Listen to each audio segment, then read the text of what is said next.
Good morning, student. It's our second lecture regarding chemical bonding, and today I am going to discuss about dipole moment and the hybridization. दोनों ही topic आपके लिए बिल्कुल नए हैं, तो बड़े ध्यान से सुनना कि मतलब क्या होता है. Dipole moment means it is a product of a magnitude of a charge and the nuclear distance between cation and the anion is called dipole moment. ये मतलब कहने का मतलब क्या है कि बेटे दुनिया में अगर दो चीज़ पॉजिटिव और नेगेटिव आपस में मिलती है तो उनके बीच में एक डिफरेंस होता है और difference is responsible to produce a dipole moment, और वो डायपोल मोमेंट उसकी पोलैरिटी को फेवर करता है. Magnitude is nothing but it is a value कि जो पॉजिटिव चार्ज या नेगेटिव चार्ज हैं उनकी वैल्यू कितनी है, +1 है, +2 है, +3 है. Whenever the two elements या two atom of an elements come closer they have opposite charge and they have distance internuclear between them. The product of that both value, the magnitude and the distance, I have given here magnitude into a r is equal to dipole moment. और dipole moment की unit होती है debye, and 1 debye is equal to 10 की power -30 ESU, electron standard unit. Note, अगर किसी भी compound में अगर पॉजिटिव और नेगेटिव चार्ज बनते हैं, it means it is polar in nature, it show polarity, it is easily soluble in aqueous solution, यानी पानी में आसानी से डिजॉल्व कर जाएगा, और कंटेन चार्ज और पोलराइज. पोलराइज का मतलब होता है development of charge. When positive element approaches to a negative element, it means the electron cloud of positive gets shifted towards the negative element. यानी कि आप कह सकते हो कि सिंपल डायपोल मोमेंट का मतलब क्या होता है, shifting of electron cloud from the positive two electron. यानी कि एक का क्लाउड कम हो जाएगा, एक का क्लाउड ज़्यादा बढ़ जाएगा. ठीक है बेटे, तो यहाँ पे एग्जांपल देखें. For example I given that कि CO2, BF3, CH4, CCl4 has zero dipole moment, यानी कि they are not polar, they are not soluble in water. आप चाह के भी पानी में डिजॉल्व नहीं कर सकते. और नीचे है H2O, NH3, SF4 show dipole moment, यानी कि they can easily get dissolved in a water. और moreover you have to remember the things, the dipole moment. If you want to explain the dipole nature of any one of the compound, it depends upon of the shape. Next topic is our hybridisation. जैसे हम बोलते हैं ना hybrid, यानी फलानी भैंस hybrid variety की है, यानी डॉग फलानी ब्रीड का है, तो ये ब्रीड बोलते हैं ना, ये हाइब्रिड होते हैं. The hybrid nature, the intermixing of two different category. तो केमिस्ट्री में क्या बोलेंगे, it is a intermixing of a two same और different orbital having different energy give rise to a new hybrid orbital of a similar energy is known as hybridization. The process of forming a new hybrid orbital is similar energy is known as.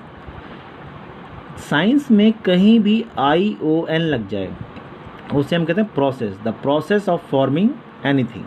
Okay, आज आप देखना ये topic main है आपको समझाने का बेटा, और ये टॉपिक समझ लिया ना तो आप सब समझ जाओगे. पहली बात तो आपने रिमेंबर कर, दुनिया में जितने मॉलिक्यूल है, each and every molecule exist in this world have a specific shape and specific geometry.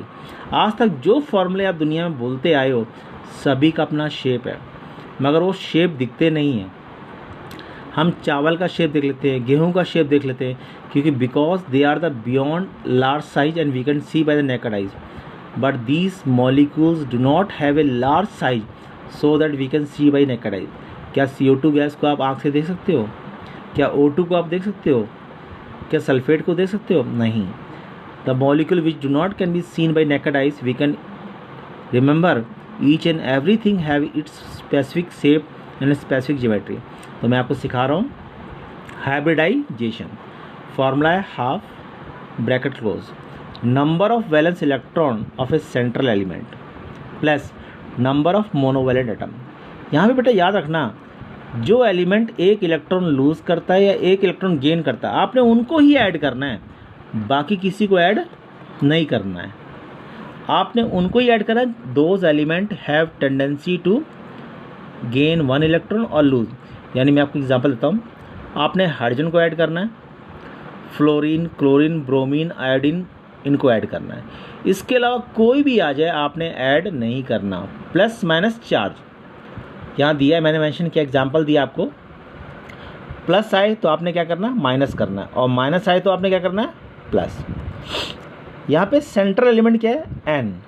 N का नंबर कितना था, 7, 2 और 5, यानी कि इसकी वैल्यू कितना, 5। तो according to formula half close bracket 5, just have said that कि आपने हाइड्रोजन को ऐड करना है। हाइड्रोजन कितने बेटे, 4 चार्ज किया जब प्लस, तो आपने क्या करना है, माइनस। तो मैंने -1 कर दिया, तो कितना हो गया, 8, 1/2, कितना आ गया, 4। एक और एग्जांपल लिया आपको नेगेटिव सिखाने की। नेगेटिव आए सर क्या करना है, NO3-1, यहाँ पे सेंट्रल एलिमेंट कौन है, N, हाफ। N के वैलेंस इलेक्ट्रॉन कितने होते हैं बेटा, 5। मैंने क्या बताया आपको, hydrogen, fluorine, chlorine, bromine, iodine को ऐड करना है, इसके अलावा किसी को आपने ऐड नहीं करना है। तो मैंने ऐड नहीं किया, 0 लिख दिया। I have didn't add the oxygen, 0। और यह माइनस है तो क्या लिख दिया, +1।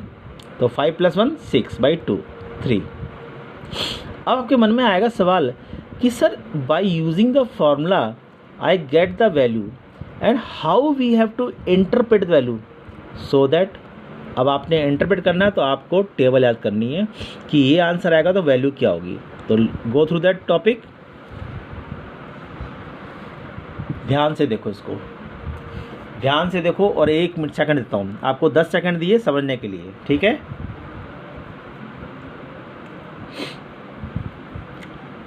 आपका आंसर 4 आया था, 3 आया था, आंसर 2 भी आ सकता है, आंसर 5 भी आ सकता है, आंसर 6 भी आ।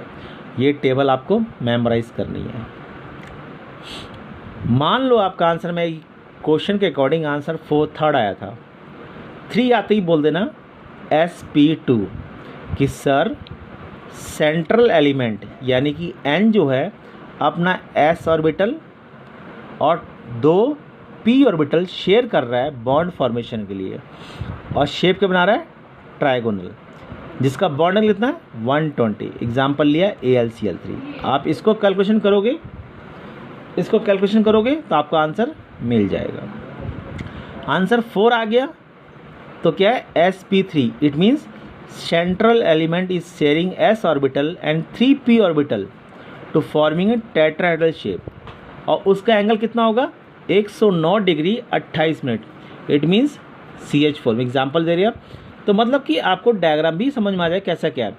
आपको जब चीज़ें निकालना आ गया, when you get how to get this value, then you have to memorise this things, कि आपने ये बोलना है कि central element is sharing this orbital for the bond formation and this is the shape and these are the bond angle present between them. I have given a certain example for you, मगर ये example बेटा certain मतलब कुछ लिए हैं, मतलब दुनिया में बहुत सारे होते हैं। I will try to send more example for you in the form of PDF, but in the next lecture. और ये स्ट्रक्चर होते कैसे हैं आप मेंबर करो।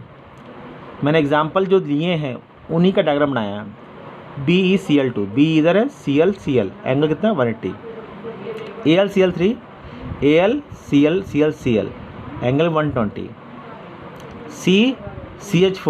CH4 angle 109.28। that you have already learned in 10th class, tetrahedral shape, catenation, self-linking property, etc. Fourth, PCl5, PCl3 and 1, these are the equatorial, यानी कि किताब के कोने पे हैं, और ये above the layer and the below the layer, यानी कि मान लो 3 dimensional स्ट्रक्चर हो गया आपका। सिमिलरली SF6, S एक F ऊपर एक F नीचे 2 साइड में, एंगल मेंशन कर दिया बेटा आपके लिए। तो similarly it is also a 3 dimensional structure. और आपने इसकी प्रैक्टिस 2 दिन लगातार करनी है, because in a single time you didn't get the how to draw the diagram. In next lecture we are discussing how the orbital diagram takes place formation. Now you have to complete the homework I have given just on the basis of topic what I have taught you. So go through it. If you're getting doubts please contact me. Okay बेटा, बड़ी मेहनत से हम सिखा रहे हैं। कहते हैं इस लॉकडाउन के समय में अगर आप मेहनत करोगे, if you really positive and positive energy in body, if you want to study you can call me anytime. ठीक है। कहते हैं पढ़ाने वाला तो अलग काम करता है, मगर पढ़ने वाले की दुगनी मेहनत होती है। जितनी मेहनत तुम करोगे उतना आपको फल मिलेगा। So stay at home, remain safe and do this the I am sending homework, do in the fair notebook and kindly response me whether you are getting good or not, whether you are getting all the knowledge in proper time or yes or no. ठीक है बेटा, have a nice day, take care, thank you.